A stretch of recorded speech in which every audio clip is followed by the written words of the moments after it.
Hello students, welcome to এডুহাব Bangla. তোমাদেরকে কয়েকটা গুরুত্বপূর্ণ তথ্য একটু জানাই। এক হচ্ছে, সিজিএল এ কিন্তু বিগত বছরে একটা প্রশ্ন এসেছিল যে একমাত্র ভারতীয় কে যিনি একই সঙ্গে ভারতরত্ন উপাধিও পেয়েছেন, আবার পাকিস্তানের সর্বোচ্চ বেসামরিক যে সম্মান শান-ই-পাকিস্তান সেটাও পেয়েছেন। উত্তরটা কিন্তু হবে মোরারজি দেশাই।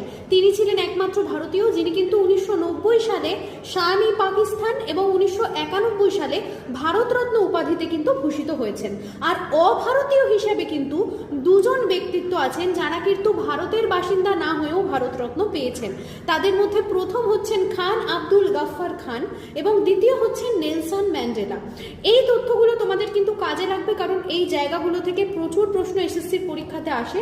তোমরা আমাকে জানাও প্রথম কোন মহিলা যিনি ভারতরত্ন উপাধি পেয়েছিলেন, সালটাও অবশ্যই জানাবে কমেন্ট সেকশনে। আর যদি চ্যানেলে নতুন হয়ে থাকো চ্যানেলটা সাবস্ক্রাইব করে দেবে। Thank you.